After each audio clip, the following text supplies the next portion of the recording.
Hey BookTube, it's Greg from Coffee/Books, and in this video I'm going to talk about Mexican Gothic by Sylvia Moreno-Garcia. Now I know I'm very late to the game in actually making this video. I read this book last year, and I figure there's no time like the present to actually make a video on all the books that are on my bookshelf that need to have videos made of them. So we're just doing it. So this came out in 2020. I would definitely say it's one of my top reads of 2021. And I just want to mention that I read this as part of a faculty grad school book club book at my university. Normally I would have never picked up this kind of book before for two reasons. One is I'm not really into Gothic literature or any kind of like historical fiction. And I also don't tend to read Target books, or is what I call them. I know that may seem a little harsh, but these are books that are usually like Oprah Winfrey or Reese Witherspoon approved, or they're on the end caps at Target, and that's usually just not the kind of books that I like to read. There's nothing wrong with that. It doesn't take away with that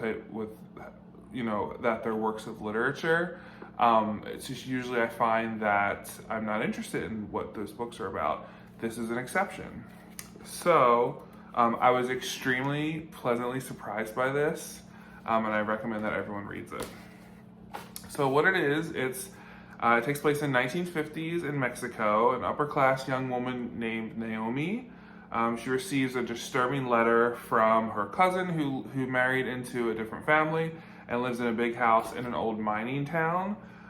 She goes there to check out what's going on with her cousin. They're kind of similar in age, so they grew up kind of like as friends. And she's met with a cast of both creepy and interesting characters.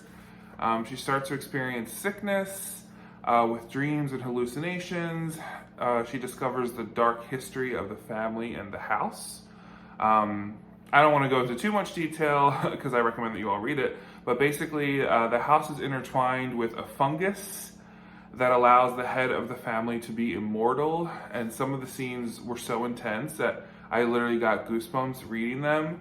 I think the writing is excellent, and I believe there's a Netflix series or Netflix movie in the works. I could be wrong, but it's funny because as I was reading this book, I was thinking to myself, man, this would make a really great Netflix movie.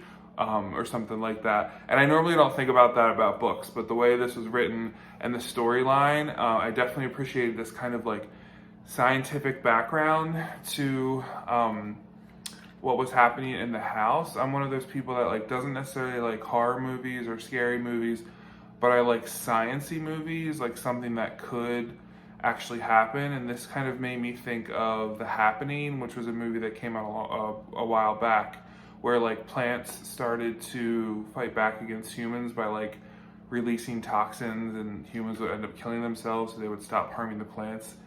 That's my synopsis, please don't quote me. But it's just something interesting that like theoretically could happen, right? So that's what I wanted to talk about in this video. Again, Mexican Gothic.